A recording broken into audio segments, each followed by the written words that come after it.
प्रतिदिन पूरे देश में उमंग और उत्साह बढ़ता ही जा रहा था। निर्माण कार्य देख देशवासियों में हर दिन एक नया विश्वास पैदा हो रहा था। आज हमें सदियों के उस धैर्य की धरोहर मिली है। आज हमें श्री राम का मंदिर मिला है। गुलामी की मानसिकता को तोड़कर उठ खड़ा हो राष्ट्र। अतीत के हर दंश से हौसला लेता हुआ राष्ट्र ऐसे ही नव इतिहास का सृजन करता है।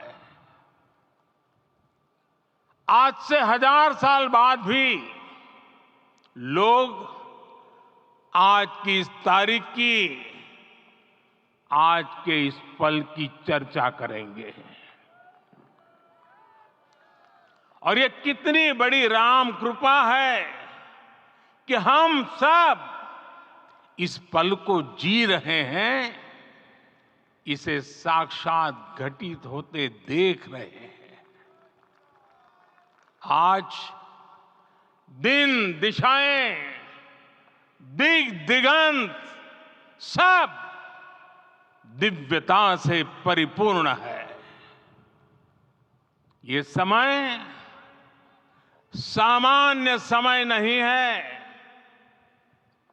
ये काल के चक्र पर सर्वकालिक शाही से अंकित हो रही अमिट स्मृति रेखाएं हैं।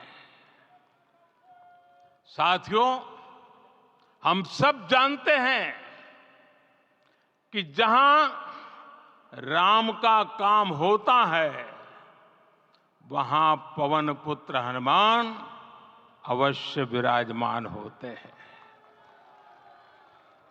इसलिए मैं राम भक्त हनुमान और हनुमान गढ़ी को भी प्रणाम करता हूं।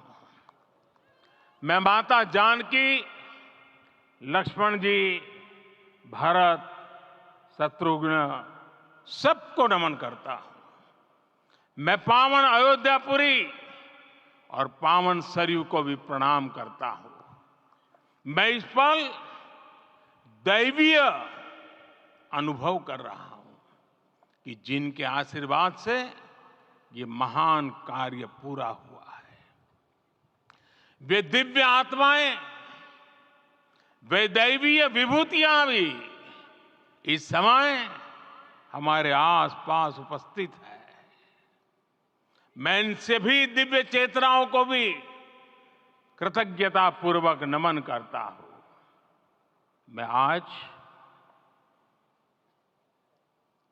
प्रभु श्री राम से क्षमा याचना भी करता हूं। हमारे पुरुषार्थ, हमारे त्याग, तपस्या में कुछ तो कमी रह गई होगी कि हम इतनी सदियों तक ये कार्य कर नहीं पाए।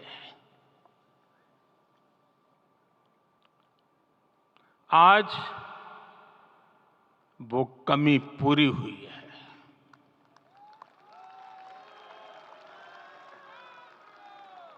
मुझे विश्वास है प्रभु राम आज हमें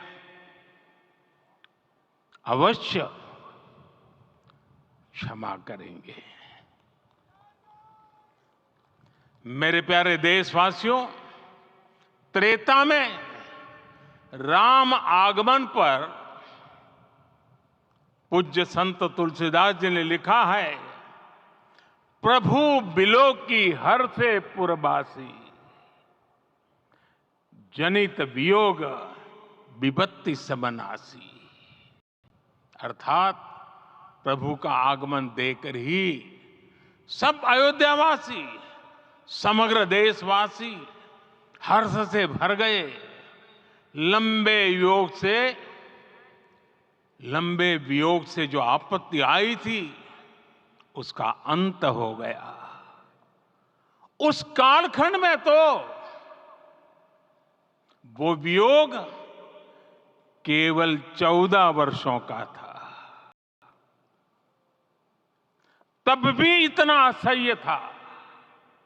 इस युग में तो अयोध्या और देशवासियों ने सैकड़ों वर्षों का वियोग सहा है। हमारी कई कई पीढ़ियों ने वियोग सहा है। भारत के तो संविधान में उसकी पहली प्रति में भगवान राम विराजमान है। संविधान के अस्तित्व में आने के बाद भी दशकों तक प्रभु श्री राम के अस्तित्व को लेकर कानूनी लड़ाई चली। मैं आभार व्यक्त करूंगा भारत की न्यायपालिका का, जिसने न्याय की लाज रख ली।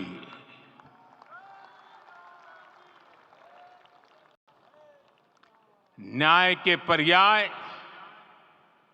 प्रभु राम का मंदिर भी न्यायबद्ध तरीके से ही बना। साथियों, आज गांव-गांव में एक साथ कीर्तन संकीर्तन हो रहे हैं।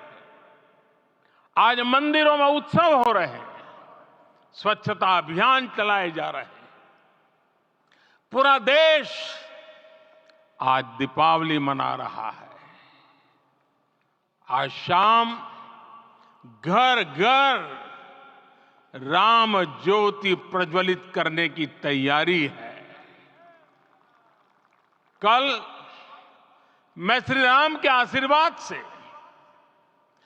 धनुषकोडी में राम सेतु के आरंभ बिंदु अरिचल मुनाई पर था। जिस घड़ी प्रभु राम समुद्र पार करने निकले थे, वो एक पल था जिसने काल चक्र को बदला था। उस भावमय पल को महसूस करने का मेरा ये विनम्र प्रयास था। वहां पर मैंने पुष्प वंदना की। वहां मेरे भीतर एक विश्वास जगा कि जैसे उस समय काल चक्र बदला था, उसी तरह अब काल चक्र फिर बदलेगा और शुभ दिशा में बढ़ेगा। अपने 11 दिन के व्रत अनुष्ठान के दौरान मैंने उन स्थानों का चरण स्पर्श करने का प्रयास किया जहां प्रभु राम के चरण पड़े थे। चाहे वो नासिक का पंचवटी धाम हो, केरला का पवित्र त्रिपायर मंदिर हो, आंध्र प्रदेश में लेपाक्षी हो, श्रीरंगम में रंगनाथ स्वामी मंदिर हो, रामेश्वरम में श्री रामनाथ स्वामी मंदिर हो, या फिर धनुषकोडी। मेरा सौभाग्य है कि इसी पुनीत पवित्र भाव के साथ मुझे सागर से सरयू तक की यात्रा का अवसर मिला। सागर से सरयू तक हर जगह राम नाम का वही उत्सव भाव छाया हुआ है। प्रभु राम तो भारत की आत्मा के कण कण से जुड़े हुए हैं। राम भारतवासियों के अंतर मन में विराजे हुए हैं। हम भारत में कहीं भी किसी की अंतरात्मा को छुएंगे तो इस एकत्व की अनुभूति होगी और यही भाव सब जगह मिलेगा। इससे उत्कृष्ट, इससे अधिक देश को समायोजित करने वाला सूत्र और क्या हो सकता है। मेरे प्यारे देशवासियों, मुझे देश के कोने कोने में अलग अलग भाषाओं में रामायण सुनने का अवसर मिला है, लेकिन विशेषकर पिछले 11 दिनों में रामायण अलग अलग भाषा में अलग राज्यों से मुझे विशेष रूप से सुनने का मौका मिला। राम को परिभाषित करते हुए ऋषियों ने कहा है, रमन्ते यस्मिन् इति रामः, अर्थात जिसमें रम जाए वही राम है। राम लोक की स्मृतियों में, पर्वत से लेकर परंपराओं में सर्वत्र समाये हुए हैं। हर युग में लोगों ने राम को जिया है। हर युग में लोगों ने अपने अपने शब्दों में अपनी अपनी तरह से राम को अभिव्यक्त किया है। और ये राम रस जीवन प्रवाह की तरह निरंतर बहता रहता है। प्राचीन काल से भारत के हर कोने के लोग राम रस का आचमन करते रहे हैं। राम कथा असीम है और रामायण भी अनंत है। राम के आदर्श, राम के मूल्य, राम की शिक्षाएं सब जगह एक समान है।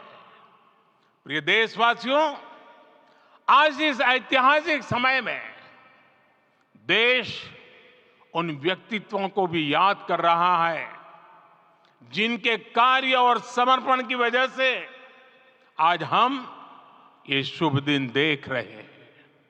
राम के इस काम में कितने ही लोगों ने त्याग और तपस्या की पराकाष्ठा करके दिखाई है।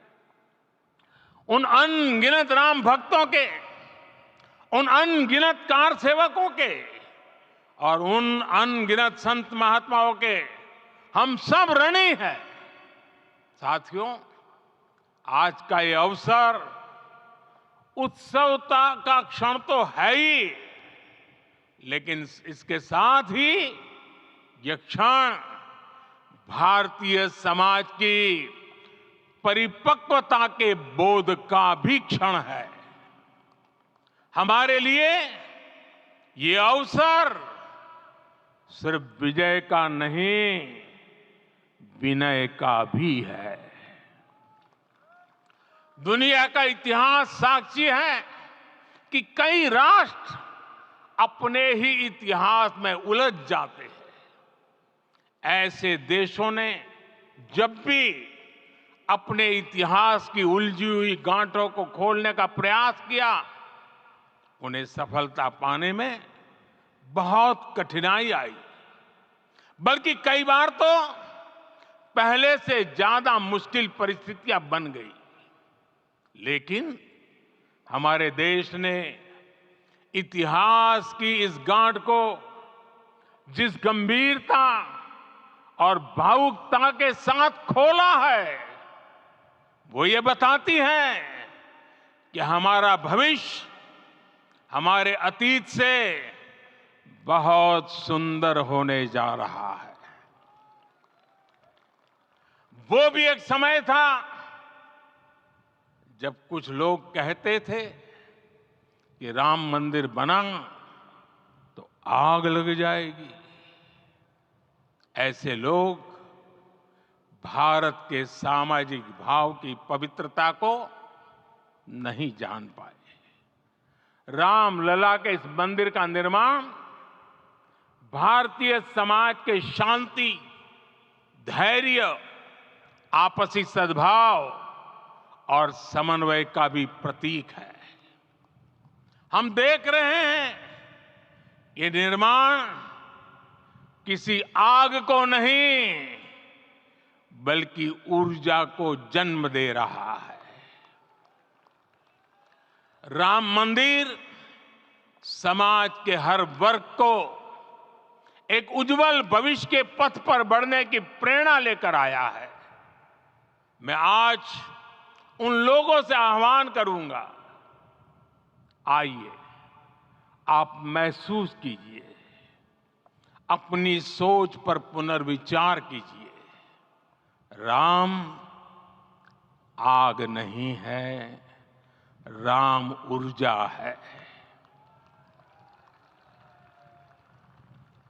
राम विवाद नहीं, राम समाधान है। राम सिर्फ हमारे नहीं है, राम तो सबके हैं। राम वर्तमान नहीं, सिर्फ वर्तमान ही नहीं, राम अनंत काल है। साथियों, आज जिस तरह राम मंदिर प्राण प्रतिष्ठा के इस आयोजन से पूरा विश्व जुड़ा हुआ है, उसमें राम की सर्वव्यापकता के दर्शन हो रहे हैं। जैसा उत्सव भारत में है, वैसा ही अनेक देशों में है। आज अयोध्या का यह उत्सव रामायण की उन वैश्विक परंपराओं का भी उत्सव बना है। रामलला की ये प्रतिष्ठा वसुधैव कुटुंबकम के विचार की भी प्रतिष्ठा है। साथियों, आज अयोध्या में केवल श्री राम के विग्रह रूप की प्राण प्रतिष्ठा नहीं हुई है, ये श्री राम के रूप में साक्षात भारतीय संस्कृति के प्रति अटूट विश्वास की भी प्राण प्रतिष्ठा है। ये साक्षात मानवीय मूल्यों और सर्वोच्च आदर्शों की भी प्राण प्रतिष्ठा है। इन मूल्यों की, इन आदर्शों की आवश्यकता आज संपूर्ण विश्व को है। सर्वे भवन्तु सुखिनः, ये संकल्प हम सदियों से दोहराते आए हैं।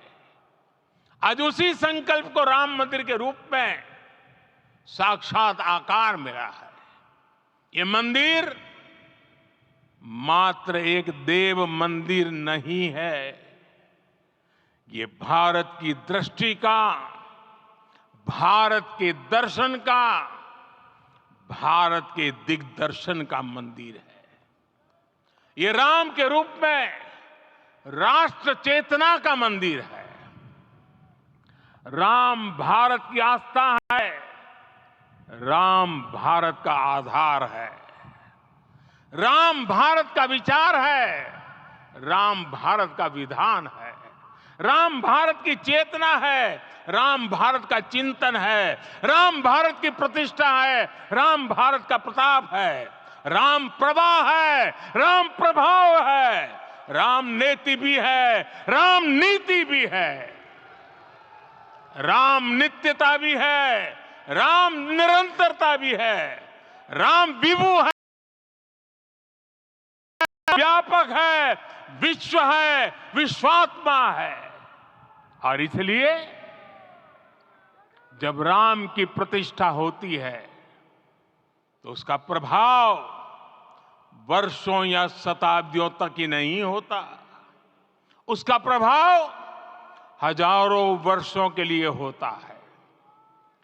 महर्षि वाल्मीकि ने कहा है, राज्यम 10 सहस्त्राणि प्राप्य वर्षाणि राघव, अर्थात राम 10,000 वर्षों के लिए राज्य पर प्रतिष्ठित हुए, यानी हजारों वर्षों के लिए राम राज्य स्थापित हुआ। जब त्रेता में राम आए थे तब हजारों वर्षों के लिए राम राज्य की स्थापना हुई थी। हजारों वर्षों तक राम विश्व पथ प्रदर्शन करते रहे थे। और इसलिए मेरे प्यारे देशवासियों, आज अयोध्या भूमि हम सभी से, प्रत्येक राम भक्त से, प्रत्येक भारतीय से कुछ सवाल कर रही है। श्री राम का भव्य मंदिर तो बन गया, अब आगे क्या? सदियों का इंतजार तो खत्म हो गया, अब आगे क्या? आज के इस अवसर पर जो दैवीय आत्माएं हमें आशीर्वाद देने के लिए उपस्थित हुई हैं, हमें देख रही हैं, उन्हें क्या हम ऐसे ही विदा करेंगे? नहीं, कदापि नहीं। आज मैं पूरे पवित्र मन से महसूस कर रहा हूं कि काल चक्र बदल रहा है। ये सुखद संयोग है कि हमारी पीढ़ी को एक कालजयी पथ के शिल्पकार के रूप में चुना गया है। 1000 वर्ष बाद की पीढ़ी राष्ट्र निर्माण के हमारे आज के कार्यों को याद करेगी। इसलिए मैं कहता हूं, यही समय है, सही समय है। हमें आज से, इस पवित्र समय से अगले 1000 साल के भारत की नींव रखनी है। मंदिर निर्माण से आगे बढ़कर अब हमें सभी देशवासी यहीं इस पल से समर्थ, सक्षम, भव्य, दिव्य भारत के निर्माण की सौगंध लेते हैं।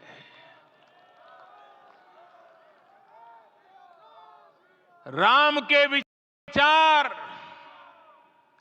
मानस के साथ ही जनमानस में भी हो, यही राष्ट्र निर्माण की सीढ़ी है। साथियों, आज के युग की मांग है कि हमें अपने अंतःकरण को विस्तार देना होगा। हमारी चेतना का विस्तार देव से देश तक, राम से राष्ट्र तक होना चाहिए। हनुमान जी की भक्ति, हनुमान जी की सेवा, हनुमान जी का समर्पण, ये ऐसे गुण हैं जिन्हें हमें बाहर नहीं खोजना पड़ता। प्रत्येक भारतीय में भक्ति, सेवा और समर्पण के भाव समर्थ, सक्षम, भव्य, दिव्य भारत का आधार बनेंगे। और यही तो है देव से देश और राम से राष्ट्र की चेतना का विस्तार। दूर सुदूर जंगल में, कुटिया में जीवन गुजारने वाली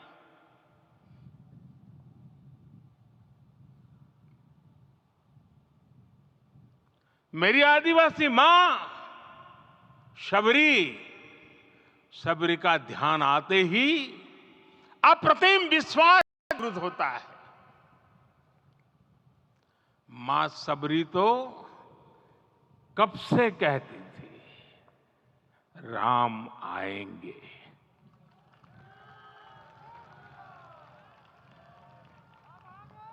प्रत्येक भारतीय में जन्मा यही विश्वास समर्थ, सक्षम, भव्य भारत का आधार बनेगा।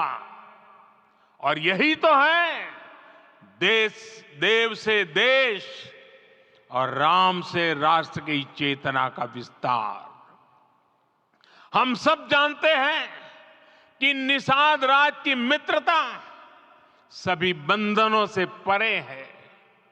निषाद राज का राम के प्रति सम्मोहन, प्रभु राम का निषाद राज के लिए अपनापन कितना मौलिक है। सब अपने हैं, सभी समान है, प्रत्येक भारतीय में अपनत्व की, बंधुत्व की ये भावना समर्थ, सक्षम, भव्य, दिव्य भारत का आधार बनेगी। और यही तो है देव से देश और राम से राष्ट्र की चेतना का विस्तार। साथियों, आज देश में निराशा के लिए रत्ती भर भी स्थान नहीं है। मैं तो बहुत सामान्य हूं, मैं तो बहुत छोटा हूं, अगर कोई ये सोचता है तो उसे गिलहरी के योगदान को याद करना चाहिए। गिलहरी का स्मरण ही हमें हमारी इस हिचक को दूर करेगा, हमें सिखाएगा कि छोटे बड़े हर प्रयास की अपनी ताकत होती है, अपना योगदान होता है। और सबके प्रयास की यही भावना समर्थ, सक्षम, भव्य, दिव्य भारत का आधार बनेगी। और यही तो देव से देश और राम से राष्ट्र का, राष्ट्र की चेतना का विस्तार। साथियों, लंकापति रावण प्रकांड ज्ञानी थे, अपार शक्ति के धनी थे, लेकिन जटायु जी की मूल्य निष्ठा देखिए। वे महाबली रावण से भिड़ गए। उन्हें भी पता था कि वो रावण को परास्त नहीं कर पाएंगे, लेकिन फिर भी उन्होंने रावण को चुनौती दी। कर्तव्य की यही पराकाष्ठा समर्थ, सक्षम, भव्य, दिव्य भारत का आधार है। और यही तो है देव से देश और राम से राष्ट्र की चेतना का विस्तार। आइए हम संकल्प लें कि राष्ट्र निर्माण के लिए हम अपने जीवन का पल पल लगा देंगे। राम काज से राष्ट्र काज, समय का पल पल, शरीर का कण कण राम समर्पण को राष्ट्र समर्पण के ध्येय से जोड़ देंगे। मेरे देशवासियों, प्रभु श्री राम की हमारी पूजा विशेष होनी चाहिए। ये पूजा स्व से ऊपर उठ करके समष्टि के लिए होनी चाहिए। ये पूजा अहम से उठकर वयम के लिए होनी चाहिए। प्रभु को जो भोग चढ़ेगा वो विकसित भारत के लिए हमारे परिश्रम की पराकाष्ठा का प्रसाद भी होगा। हमें नित्य पराक्रम, पुरुषार्थ, समर्पण का प्रसाद प्रभु राम को चढ़ाना होगा। इनसे नित्य प्रभु राम की पूजा करनी होगी, तब हम भारत को वैभवशाली और विकसित बना पाएंगे। मेरे प्यारे देशवासियों, ये भारत के विकास का अमृत काल है। आज भारत युवा शक्ति की पूंजी से भरा हुआ है, ऊर्जा से भरा हुआ है। ऐसी सकारात्मक परिस्थितियां फिर न जाने कितने समय बाद बनेगी। हमें अब चूकना नहीं है, हमें अब बैठना नहीं है। मैं अपने देश के युवाओं से कहूंगा, आपके सामने हजारों वर्ष की परंपरा की प्रेरणा है। आप भारत की उस पीढ़ी का प्रतिनिधित्व करते हैं जो चांद पर तिरंगा लहरा रही है। वो 15 लाख किलोमीटर की यात्रा करके सूर्य के पास जाकर मिशन आदित्य को सफल बना रही है। जो आसमान में तेजस और सागर में विक्रांत का परचम लहरा रही है। अपनी विरासत पर गर्व करते हुए आपको भारत का नव प्रभात लिखना है। परंपरा की पवित्रता और आधुनिकता की अनंतता दोनों ही पथ पर चलते हुए भारत समृद्धि के लक्ष्य तक पहुंचेगा। मेरे साथियों, आने वाला समय अब सफलता का है, आने वाला समय अब सिद्धि का है। ये भव्य राम मंदिर साक्षी बनेगा भारत के उत्कर्ष का, भारत के उदय का। ये भव्य राम मंदिर साक्षी बनेगा भव्य भारत के अभ्युदय का, विकसित भारत का। ये मंदिर सिखाता है कि अगर लक्ष्य सत्य प्रमाणित हो, अगर लक्ष्य सामूहिकता और संगठित शक्ति से जन्मा हो, तब उस लक्ष्य को प्राप्त करना असंभव नहीं है। ये भारत का समय है और भारत अब आगे बढ़ने वाला है। शताब्दियों की प्रतीक्षा के बाद हम यहां पहुंचे हैं। हम सब ने इस युग का, इस कालखंड का इंतजार किया है। अब हम रुकेंगे नहीं, हम विकास की ऊंचाई पर जाकर ही रहेंगे। इसी भाव के साथ रामलला के चरणों में प्रणाम करते हुए आप सभी को बहुत बहुत शुभकामनाएं। सभी संतों के चरणों में मेरे प्रणाम। सियावर रामचंद्र की, सियावर रामचंद्र की, सियावर रामचंद्र की।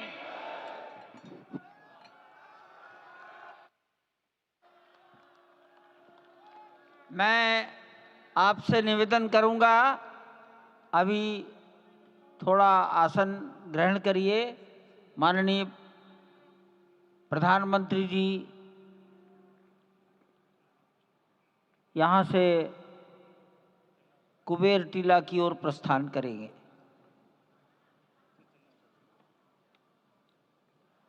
माननीय प्रधानमंत्री जी के यहाँ से स्थान से प्रस्थान के पश्चात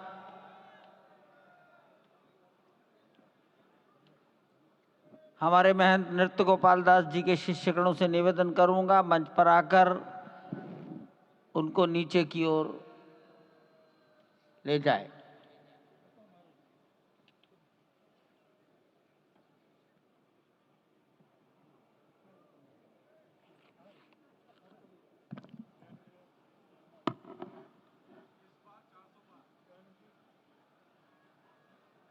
जानकी दास जी अब मंच पर आ जाइए।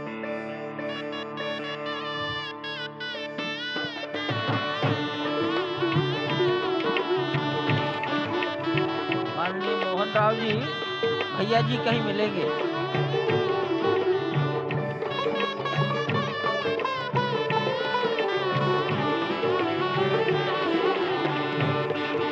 माननीय प्रधानमंत्री जी साधु संतों के निकट की ओर जा रहे हैं।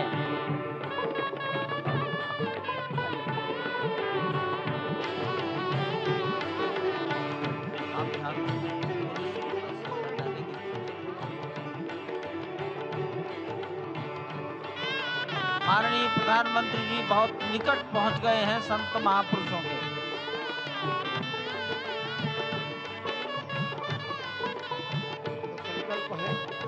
देव से देश और राम से राष्ट्र का निर्माण, यानी कि राष्ट्रीय चेतना में जो राम विराजे हैं, वो राष्ट्रीय जनमानस में राम के गुणों का अवतार हो।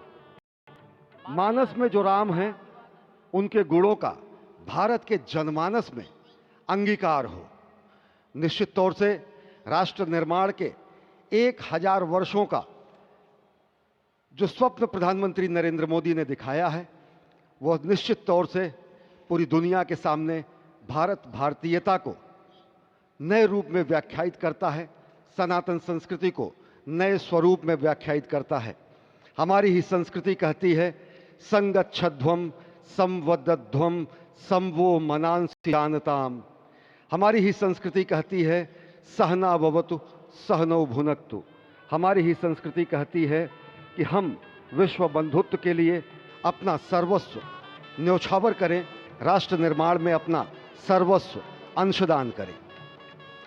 प्रधानमंत्री मोदी के उद्बोधन में राष्ट्रीय समरसता का संदेश पूरे विश्व में व्यापक होता हुआ भगवान श्री राम की धरा से बहुत ही आनंद का विश्व विषय की है। समरसता, विश्व की कल्याण और शांति की स्थापना का संदेश एक बार फिर से गुंजायमान होता हुआ कुछ तो है, कुछ तो खास है इस राष्ट्र में जो परब्रह्म परमात्मा को अपनी गोद में आकर्षित कर लेता है।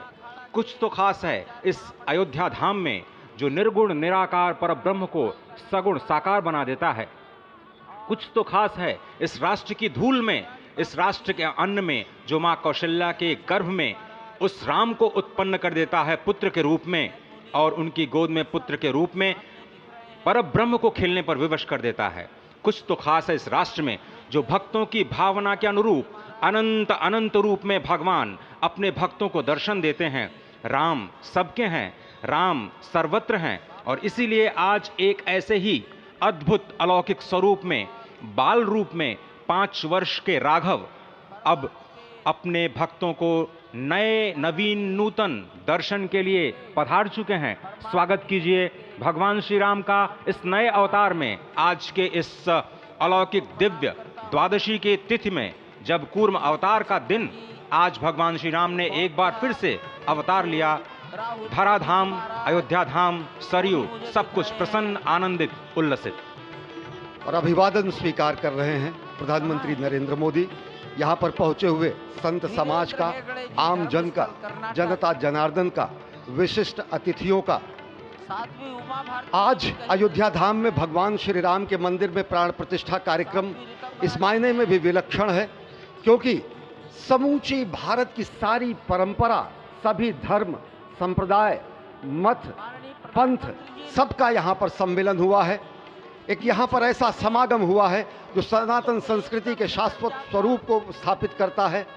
यहाँ पर शैव, वैष्णव, शाक्त, पत्य, गणपत्य, सिख, बौद्ध, जैन, दशानंद, शंकर, रामानुजाचार्य संप्रदाय, निम्बारका संप्रदाय, विष्णुनामी संप्रदाय, राम स्नेही संप्रदाय, पंथों में घीसा पंथ, गरीबदासी, गौड़िया, कबीर पंथी, वाल्मीकि पंथी, धार्मिक संगठनों में अनेकानेक विश्व कल्याण में लगे हुए, भारत निर्माण में लगे हुए संगठनों के प्रतिनिधि, महिमा समाज, अकाली, निरंकारी, राम नामधारी, राधा स्वामी, वरकरी, वीरशैव, हर कोई भारत की समस्त मत पंथराय की जो अलग अलग धाराएं हैं वो आज उनका यहाँ पर समागम हुआ है, आज उनका यहाँ पर संगम हुआ है। और पूरी दुनिया चकित रूप में देख रही है कि किस तरीके से वैविध्य में एकता का प्रमाण, विविधता में एकता का प्रमाण, बहुरंगी सतरंगी विविध रंगी संस्कृति का आज यहाँ पर सम्मेलन हुआ है और पूरी दुनिया उल्लासित है। संभवतः इसीलिए कहा गया है कि मैं एक बिंदु परिपूर्ण सिंधु, यह मेरा हिंदू समाज, मेरा इसका संबंध अमर, मैं व्यक्ति और यह है समाज। इससे मैंने पाया तनमन, इससे मैंने पाया जीवन, मेरा तो बस कर्तव्य यही, सब कुछ कर दूं इसको अर्पण। मैं तो समाज की थाती हूँ, मैं तो समाज का सेवक हूँ, मैं तो समष्टि के लिए व्यष्टि का कर सकता बलिदान अब है। हिंदू तनमन, हिंदू जीवन, रग रग हिंदू मेरा परिचय। तो निश्चित तौर से एक जो हमारी सनातन संस्कृति का प्रतीक है वो आज पूरी दुनिया देख रही है इस परम अयोध्या धाम से। वर्षों की तपस्या पूर्ण हुई इस राष्ट्र की, कई वर्षों की तपस्या पूर्ण हुई है उन संतों की जो लगातार भगवान श्री राम के लिए अपना सर्वस्व बलिदान करते रहे। तपस्या पूर्ण हुई है स्वयं प्रधानमंत्री की जो लगातार पिछले 11 दिनों से विशेष उपवास अनुष्ठान में हैं। उनकी प्रतिज्ञा पूर्ण हुई क्योंकि वो विशेष तौर पर श्रीरंगम और श्री रामेश्वरम से खुद भगवान श्री राम के लिए उपहार लेकर के आए, और उपहार तो समस्त देश से यहाँ पर पहुँच रहे हैं। कोई रामलला के लिए भोग न्यौछावर कर रहा है, तो कोई उनके पोशाक तैयार कर रहा है, कोई उनके लिए हीरे जवाहरात भेज रहा है, तो जनकपुर और मिथिला वाले भार भेज रहे हैं। उस भार में सोना है, चांदी है, भाव है, भंगिमा है, प्यार है, दुलार है, संस्कार है। तभी तो भगवान श्री राम सबके हैं, सर्वत्र हैं, और इसीलिए शायद ही कोई ऐसा राज्य हो इस राष्ट्र का जिसने भारत भूमि में अयोध्या धाम में भगवान श्री राम के नव्य और भव्य मंदिर के निर्माण में अपना योगदान न दिया हो। यहाँ पर पत्थर आते हैं राजस्थान से, कारीगरी होती है तमिलनाडु से, पच्चीकारी होती है उड़ीसा से, श्रमजीवी होते हैं बिहार और उत्तर प्रदेश से, और जो प्राण प्रतिष्ठा होती है वो 140 करोड़ लोगों के जनमानस की भावना को केंद्र में रखकर राष्ट्र के अध्यक्ष, राष्ट्र के नेता प्रधानमंत्री मोदी स्वयं प्रतिष्ठित करते हैं भगवान श्री राम को चेतन स्वरूप में सभी के लिए, क्योंकि भगवान श्री राम सबके हैं, सर्वत्र हैं। और वही आह्वान उन्होंने किया है, वह आह्वान है कि भक्ति मुक्ति साधकम भारतम, धर्म कर्म नैष्ठिकम भारतम, रीति नीति संस्कृतम भारतम, शस्त्र शास्त्र धारकम भारतम, शक्ति युक्ति समृतम भारतम। और निश्चित तौर से ये आज एक संकल्प के सिद्धि का दिन है, और आज ही एक शपथ लेने का भी दिन है, आज ही एक और सौगंध लेने का दिन है, जिसमें कहा जाता है कि अजय्याम च विश्वस्व देही शक्तिम सुशीलम जगद्येन नम्रम भवेत, श्रुतम चैवयत यत्कंटकाकीर्ण मार्गम स्वयं स्वीकृतम न सुगम कार्येत। हे प्रभु, हमें ऐसी शक्ति दे कि विश्व में हमें कोई चुनौती न दे सके, ऐसा शुद्ध चरित्र दे जिसके समक्ष संपूर्ण विश्व नतमस्तक हो, और ऐसा ज्ञान दे जो कि स्वयं स्वीकृत कंटकाकीर्ण मार्ग को सुगम बना दे, और सभी कंटकाकीर्ण मार्गों को सुगम बनाते हुए हम भारत को जगत गुरु की पदवी पर विश्व में स्थापित कर सके। यही कहा गया है कि परम वैभवम में नेतु मेत स्वराष्ट्रम, हम अपने राष्ट्र को परम वैभव पर प्रतिष्ठित करें, और इसी का आह्वान प्रधानमंत्री नरेंद्र मोदी ने अयोध्या धराधाम से आज इस युगांतकारी क्षण में दुनिया को दिया है। और इस वक्त आप देखिए संतों के लिए दरवाजे खुल चुके हैं भगवान श्री राम के, मर्यादा पुरुषोत्तम श्री राम के प्राण प्रतिष्ठा के तुरंत बाद संत जन चल चुके हैं प्रभु श्री राम के उस अलौकिक और दिव्य छवि का दर्शन करने के लिए, जो बाल रूप में एक बार फिर से पूरी दुनिया को मोहित कर रही है, आकर्षित कर रही है। क्यों न हो। अयोध्याम च परब्रह्म सरयुः सगुणप्पमान तन्निवासी जगन्नाथ सत्यम सत्यम वदाम्यहम।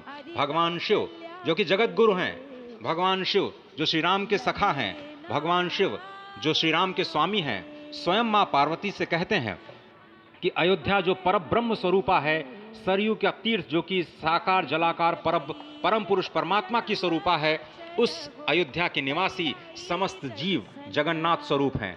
जो इस वक्त सांस ले रहे हैं अयोध्या में, वो भी अयोध्या वासी हैं। जो अपने मन से इस दृश्य को देख रहे हैं, वो भी अयोध्या वासी हैं।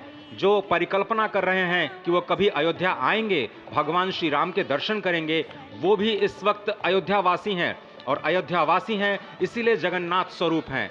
और उन सभी जगन्नाथ स्वरूप परब्रह्म परमात्मा के प्रेमी संतों के चरणों में, चरणार बिंदों में बारंबार प्रणाम करते हुए बार बार वही धुन निकलती है कि भगवान श्री राम सबके हैं, लेकिन वो संतों के मन में रमते हैं, इसीलिए तो वो राम कहलाते हैं। और इस वक्त आप देख रहे हैं संतों का हुजूम, 8000 से ज्यादा विशिष्ट अतिथियों में संतों को सर्वोच्च प्राथमिकता दी गई।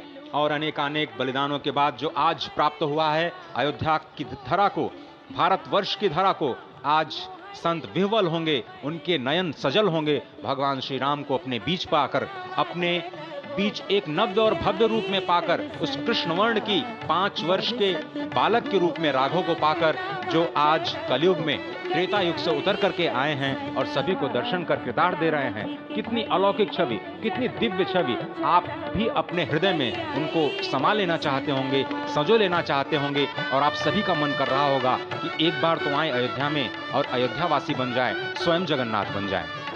और ये समागम है, आज संगम हुआ है विविध मत धर्म पंथ संप्रदाय का। 50 से अधिक आदिवासी, गिरिवासी, तटवासी, द्वीपवासी, जनजातीय परंपराओं की उपस्थिति इस आयोजन को समग्र समावेशी बनाती है। पहली बार भारत की इस बहुरंगी संस्कृति का ऐसा भव्य आयोजन